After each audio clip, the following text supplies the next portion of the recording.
Good morning everyone. তখন বাজে ওই রাত ৩টে মতন, আমি ঘুম থেকে উঠে পড়েছি। তখন ওই মাঝ রাত বলতেই পারো। তো এখানে আমি স্নান টান করে নিয়েছিলাম তাড়াতাড়ি, তো এক জায়গায় রওনা দেওয়ার কথা ছিল। তো কোথায় গিয়েছিলাম সেটা একটু পরেই তোমরা জানতে পারবে। তো এখানে আমি ঘরের পুজোটা করে নিয়েছিলাম, তারপরে হাঁটতে হাঁটতে চলে গেছিলাম মামির বাড়ি। তো এখানে মামি, মামা আর আমি বেরিয়ে পড়েছি। তো ফার্স্টে আমরা টোটো ধরে পৌঁছে গেছিলাম হচ্ছে ফুলমালার দোকানে। তো কিছু ফুল মালা আমরা নিয়ে নিয়েছিলাম, তারপরে চলে গেছিলাম বাস স্ট্যান্ডে বাস ধরতে।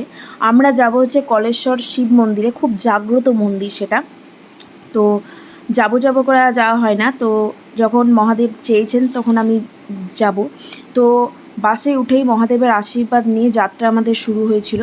তো ফাইনালি আমরা কলেশ্বরে পৌঁছে গেছিলাম। তো একটা টোটো ধরে আমরা প্রকৃতি দেখতে দেখতে চলতে লাগলাম।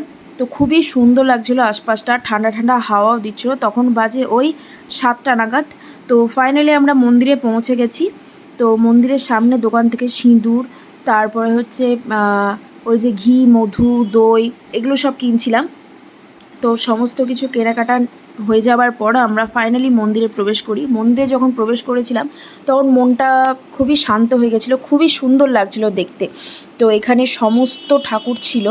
তো এবার মেন মন্দিরটা দেখাই তোমাদের। এই যে এইটা হচ্ছে শিব মন্দির, ঠিক আছে। তো এই যতটা জুড়ে মন্দিরটা আছে ততটা জুড়ে কিন্তু ওই শিবটা আছে, ঠিক আছে। শিবের এক টুকরো পাথর, আমরা যে শিবলিঙ্গ বলি, এটা শিবলিঙ্গ ছিল না, শিবের এক টুকরো পাথর ছিল।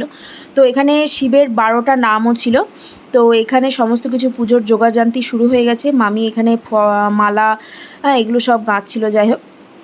তো এইসব করতে করতে পুজোর দিকে আমরা চলে গেছিলাম। তো পুজো টুজো করার পরে আমাদের প্রচণ্ড খিদে পেয়ে গেছিলো। তো তার জন্য এখানে 1 কাপ চা আর একটা করে আলুর চপ আমরা নিয়ে নিয়েছিলাম। তো খুবই সুন্দর ছিল, নিরামিষ চপ ছিল। তো আমরা 3 জনে মিলে ভালোই খেয়ে নিয়েছিলাম দুধের চায়ের সাথে আলুর চপ।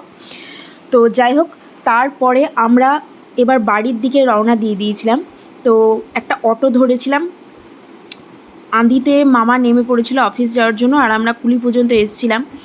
তো তারপরে কুলিতে এসে একটা বাস ধরে নিয়েছিলাম আমরা। তো প্রচণ্ড তখন রোদ বেরিয়ে গেছিলো। তো এখানেও মহাদেবের আশীর্বাদ নিয়ে আমরা বাড়ির দিকে রওনা দিয়েছিলাম। তো খুবই সুন্দর লাগছিলো। এবার পুজোটা সকাল সকাল দেওয়া হয়ে গেছিলো বলে মনটাও খুব ভালো লাগছিলো। তো এইসব করতে করতে আমরা ফাইনালি পৌঁছে যাই হচ্ছে কাঁদি বাস স্ট্যান্ডে। তো সেখানে এসে আমরা হালকা হালকা খিদে পেয়ে গেছিলো। তো মামি বললো একটু ডাব খাবি? তো আমি বললাম হ্যাঁ। তো এখানে একটা ডাব নিয়েছিলাম, দুজনের জন্য দুটো। তো এখানে শাঁসওয়ালা ডাব ছিল, খুবই সুন্দর ছিল খেতে। তো ফাইনালি আমরা জলটা খেয়ে নিয়েছিলাম। এরপরে কাকু শাঁসটা কেটে দিয়েছিল ডাবটা ছাড়িয়ে, তো শাঁসটাও খুব সুন্দর লাগছিলো। তো এইসব করতে করতে খাওয়া দাওয়া করে আমি আমার মতো বাড়ি চলে গেছিলাম, মামিও মামির মতো বাড়ি চলে গেছিলো। আজকের দিনটা খুবই সুন্দর কাটলো। আসছি আবার নেক্সট পার্টে। তো টাটা, বাই বাই।